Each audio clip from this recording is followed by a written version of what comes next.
Okay, I know the title of this video sounds crazy, but you guys have to stick with me because I think I'm onto something.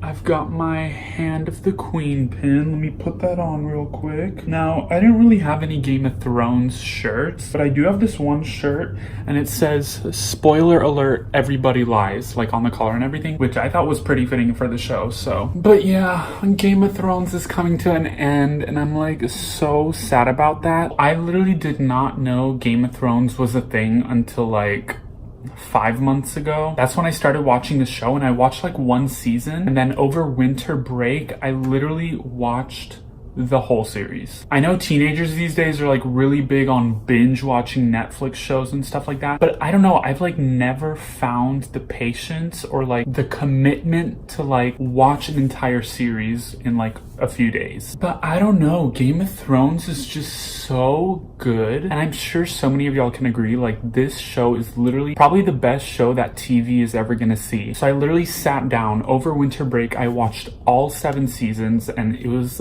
the best moment of my entire life. But as I've been waiting for season 8, I've just been like speculating, coming up with theories, and I think I came up with something insane. I mean, y'all have already seen the title. My theory is basically that Thanos is the Night King. And before you like click off this video, please hear me out, because I honestly, like no joke, like I honestly think the ending is going to be like a mashup of some sort. If you think about it, Game of Thrones and Endgame are like happening right one after another, so it wouldn't be a surprise if there was like a mashup between the two. But yeah, I'm just really excited for this show. Like, I'm so sad that it's ending because I just went through it so quick and it's literally already ending. But I'm also really excited. I literally want Cersei to die. Like, that's just the one thing I want to happen. If that happens on the first episode and then they just don't release the other 5, I'm fine with that. I just want to see her suffer and die. But yeah, I've also been preparing for the new season by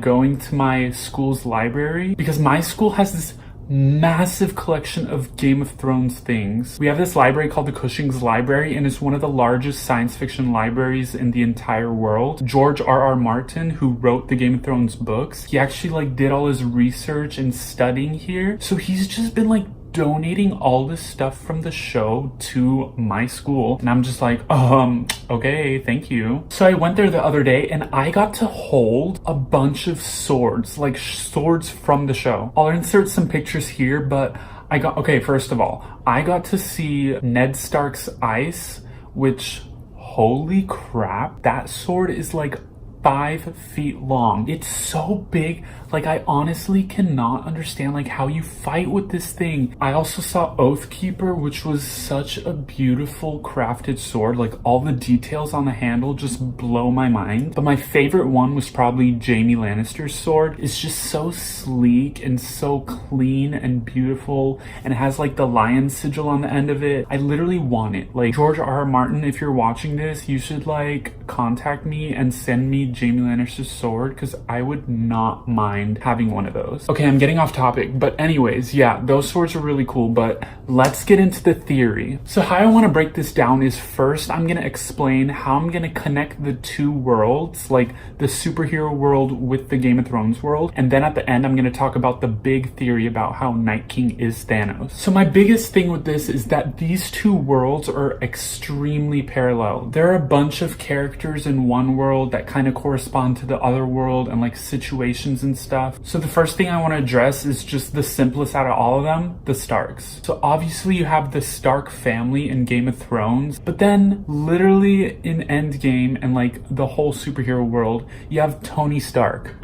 Coincidence? I think not. So you literally have like one of the main protagonists of Game of Thrones being Jon Stark. I mean, technically his name is Jon Snow or even Aegon Targaryen. He's like basically a Stark, you know? So you have Jon Stark, and then you have Tony Stark. Like, are you kidding me? And they're both like the protagonist of their own world. They're both like the leading male figure that is going to try and come in and save the world. And with every male hero, there also has to be a female hero. So what can it be? Well, who's the female hero in Game of Thrones? Daenerys Targaryen. And who's the female hero in Endgame? Well, if we look back to the ending of Infinity War, we saw that giant, well, it wasn't giant, it was like a tiny sign of Captain Marvel's symbol. And that kind of like gave us a sneak peek into Endgame and who's gonna come in and basically be the hero. And you know, like Captain Marvel's movie just came out and we're about to see Endgame, and literally she's gonna be like a very prominent figure in that. And the thing that just gets me thinking is they're both blonde. Like, come on guys, these can't be coincidences. These are just things setting itself up for each other. We've got Daenerys, a beautiful blonde hero figure in Game of Thrones, and Captain Marvel, a beautiful blonde hero figure in Endgame. And finally, I have one more character to connect the two worlds before we get on to the final big theory. So if we think all the way back to season 1 of Game of Thrones, we all remember Khal Drogo, right? Our amazing Dothraki Khal, who just died too soon. Well, if we think about his death, how did he die? Well, it's not necessarily how he died, but how his funeral was. So we all know he died because that nasty skank witch betrayed Daenerys, and then Khal Drogo became all like, and then Daenerys was really depressed, so she just killed Khal Drogo to end his suffering. But then the funeral, she built like this massive wooden fort type of thing, put Khal Drogo in the middle, and then lit it on fire. And this is where you have to stick with me. So we all know in Game of Thrones, when you die, you basically become part of like the White Walker army. I mean, we all remember that scene where the Night King just like lifts his hands up and all the dead people just rise into the White Walker army. You can kind of refer to the White Walker army as the Ice Army. So basically when you die, you become an ice soldier. But the thing is, Khal Drogo, when he died, he was burned. And what happens when you burn ice? It turns into water. I don't know if any of y'all see what point I'm coming to, but this is where it gets crazy. So we have Khal Drogo, who basically turns into an ice soldier. Well, he's not really an ice soldier because he was a king when he alive, so let's refer to him as an ice king. His body was burned, and when you burn ice, it turns into water. So now he's the Water King. Khal Drogo is Aquaman. Guys, I'm literally a genius. They're played by the same actor. Like, that's just a plus. Like, are you kidding me? They're played by the same actor, Jason Momoa. So just to recap, Khal Drogo dies. He becomes an Ice King. His body is burned, so he becomes the Water King. And the Water King is also referred to as Aquaman. And I know some of y'all are already running to the comments about to tell me that, oh, Aquaman is not part of the Marvel universe. Okay, I get it. I'm literally just connecting the superhero world in general, so like Marvel and DC. Hold your horses before you get all offended. Like, I'm just trying to make a friendly connection. But now that we basically have a connection between the Game of Thrones universe and the superhero universe, now it's time for the big theory. Well, I'm sure all of y'all can connect the dots now that I've told you how the two universes are connected. But let's start off with Thanos. So Thanos is this evil, disgusting, purple, fat guy that just decided to like kill half the universe. And then we have the Night King, another kind of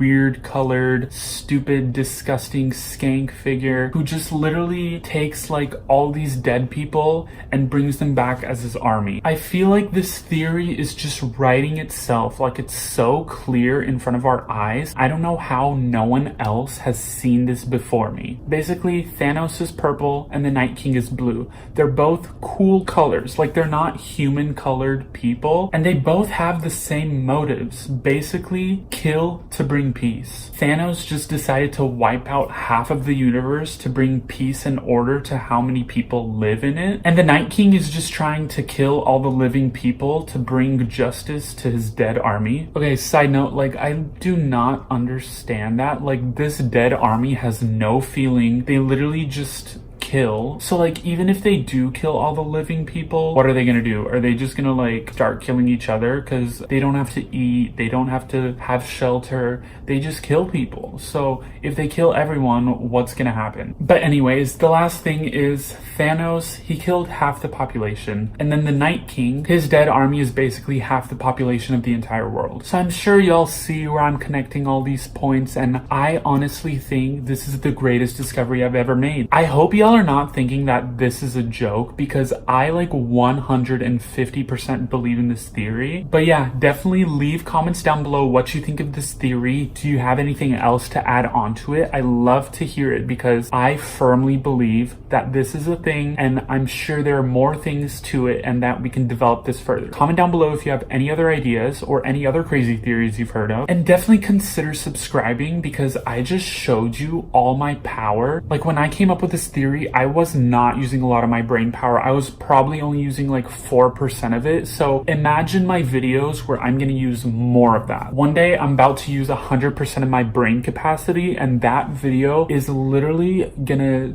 just destroy mankind. I hope you enjoyed. I'm super excited for the new season. I just really hope Cersei dies. At least one dragon lives. Like, come on, just one has to live. And my bets for who takes the Iron Throne is Podrick. So I'll see you next week. Peace.